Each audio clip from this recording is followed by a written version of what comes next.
Hey Danny, why don't you make more videos? Well, I'm glad you asked. The reason I don't make more videos is because I like to feel like I'm adding something to the conversation here on the circles of the internet I tend to frequent. I don't really feel comfortable doing what a lot of others do and just grabbing the nearest headline and giving my emotional reaction. Not that isn't valuable, it sure as hell is. Maybe one day I'll develop the habit of doing that, but that is not this day. What I prefer to do, what I feel more comfortable doing at the moment, is looking at topics that people tend to be discussing and thinking about it for quite a while and eventually coming back with something that, if people are still interested in the topic, they can actually incorporate into their thinking. Because I think if we all focus on trying to add ideas that are genuinely useful to the conversation, then as a group, all of the people here discussing politics and philosophy on the internet, just as a collective, are going to, we're going to do much better just in general. Now, does that make me a collectivist? Because what I'm trying to do there is benefit the broader group of people discussing politics and philosophy on the internet, and I'm using my actions just in the service of that. Isn't that collectivism? You see, collectivism used to be just kind of a boogeyman, right? It was a definitely bad thing that everyone opposed, and individualism was the good thing that everyone supported. I think the main reason that we've seen a change in that is because people are no longer just sort of responding to the obviously collectivist social justice warriors. They're starting to discuss more branched out issues, and I think that they didn't really think through what individualism and collectivism really means. And so when the topic is no longer these obviously wrong people, social justice warriors, they no longer really have such a grounded idea of why they'd call themselves an individualist, and many of them no longer do. A lot of people are starting to say, well, you know what? The world is just tribalizing. People are forming groups. We can't, as atomized individuals, not working together, not having a common sense of identity, not having a common cause, we can't hope to compete with them. So therefore, we're going to need to become collectivists too. Now, first of all, I should point out that this charge that individuals, all atomized and just working for their own purposes, are never going to be as successful as a cohesive collective is just plain wrong a lot of the time. For example, consider guerrilla warfare tactics. Often a decentralized force, one without a cohesive command structure, is going to be more effective and more efficient than a more regimented, more collectivist in this sense, force. The reason, of course, being that the individuals, the so-called atomized individuals, can be far more adaptive to their current circumstances. Or consider the free market. Consider the fact that individuals pursuing their own self-interests has been shown to be a far more productive way of producing everything that a society needs than attempting some kind of top-down, planned economy. So it's actually not true that a cohesive collective will necessarily outcompete a set of atomized individuals.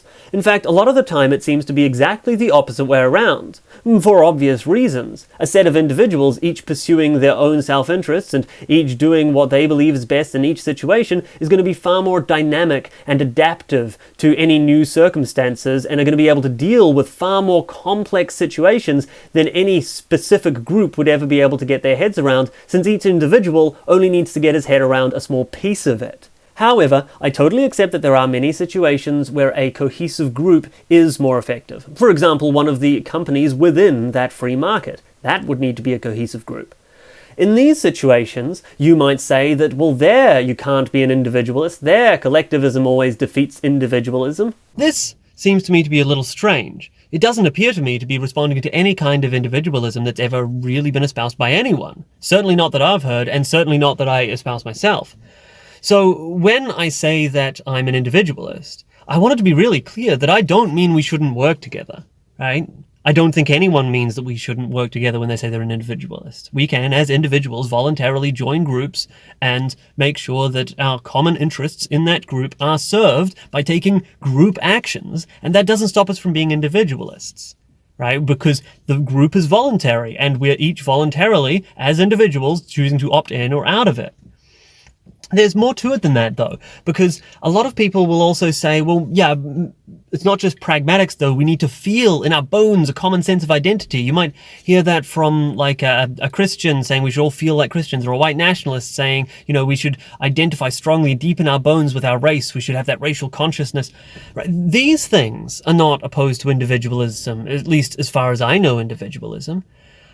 We can totally have a sense of common identity, feel attached to and a member of a certain group without being a collectivist. Maybe you think that I'm just saying that everything's individualism, so let me just be totally clear about what I mean when I say I'm an individualist. I mean that only individuals and not collectives have value. Only individuals and not collectives have rights, and only individuals and not collectives take actions. We sometimes will describe groups or collectives as taking actions, having rights, or having value, but this is only ever, if it's meaningful, something we're saying metaphorically or to simplify. Really, it is the individuals who make up the collective or are served by the collective who have the rights, who have the value, and who take the actions. So let me go through these things one by one and be really clear about what I mean. First of all, only individuals have value. Only individuals carry moral weight. If there is some collective, like let's say Islam, for example, that is totally benefited by all of its constituent members suffering terribly, like every single Muslim could be suffering, but because it's such a terrible system for individuals, but that suffering of those individuals will make them all really agitated, and they'll go off and commit acts of terrorism and therefore help to spread Islam via the sword, as it always has been spread. Now, that is good for the collective, it helps propagate the collective, but it is bad for every individual because that collective hurts individuals. So that is a situation where a Muslim may very well still support Islam if he believes that it causes suffering in all of the individuals involved in Islam, because he believes that Islam itself has some moral weight. I do not. I am an individualist. I think that only individuals can give moral weight to some collective. Now, if that collective does actually benefit the individuals, we might pragmatically say, well, this group or this ideology or this collective or whatever should be propagated because it helps these individuals. Then fine. Yeah, but that's individualism, at least as far as I'm concerned. Let's move on to the next one, which is rights. Only individuals have rights. Collectives, groups do not. Now for this one, I want you to consider a white nationalist. Let's say that your white nationalist thinks that the white race has a right to its own nation. I, as an individualist, would say no, it does not. However, individual white people do if they voluntarily choose to, and they voluntarily do this without violating the rights of others. They have the right to construct a nation for themselves and only allow other white people into it. This, you might say, is just a distinction without a difference, right? Okay, white people don't have a right to a nation, but individual white people do have the right to create a nation. What's the difference?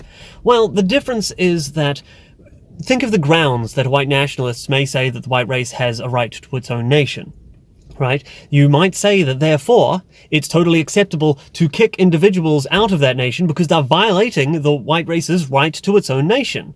But in actual fact, it's not acceptable to kick individuals off of land that they own, that they acquired voluntarily, because that would violate the individual's rights, and you can't do things to violate the rights of individuals. It is the individuals who have the rights in the first place. Now, if instead you realize that the right to a nation for a race does not exist, but instead the individuals in it have a right to create a nation if they voluntarily choose to do so, it's very clear, right? You can't, in that creation of that white nation, violate the rights of people who own some land. You can't kick some non-whites out of a country, kicking them off land that they already own. Right? You need to use voluntary means to do so because the rights of the individuals will be violated otherwise. So that is why individuals only have rights. Now the final one, and the one upon which the other two rest, is that only individuals take actions. Collectives do not take actions per se. The reason that the other two rest upon this one is because, well, what is a right other than the moral authority to take some action? If the thing in question cannot take actions, how on earth could we say that it has rights? And if it has no rights, how on earth could we say that it has any moral weight, any moral value whatsoever? So that's why individuals being the only things that can take actions is the primary justification for my calling myself an individualist. So let's think about the implications of that to begin with. You might have some social justice warrior who says that, well, the whites are responsible for slavery, right? The collective of whites did slavery. Now, white people as a group didn't take any action. right? Groups don't per se take actions. Individual white people took slaves. Now, a little bit of reality in there. There were black people who took slaves as well throughout history, and there were a lot of white people who did not take slaves throughout history. So blaming white people for taking this action of slavery doesn't make a lot of sense, right? Because the actions were taken by the individual constituents. It does not make sense to apply blame to the entire category. That is an important and probably the most important sense in which I would call myself an individualist. You cannot assign group blame. The blame goes to the individuals. The only time when it would seem like there's group blame is if every single individual in some group is guilty of that thing. And then it's still just individual blame that I'm simplifying by calling group blame. Now, let me go into a little bit more detail about how exactly we know that it is only individuals who take actions and not groups. The best way that I can think of off the top of my head to demonstrate this is to show things to do with the reasoning through of actions, right? The logic of actions is often called praxeology, and it's the foundational part of economics. And from there, we have various different laws of action, right? Laws of economics that we can establish just based on the notion that humans act, that humans use means to achieve ends.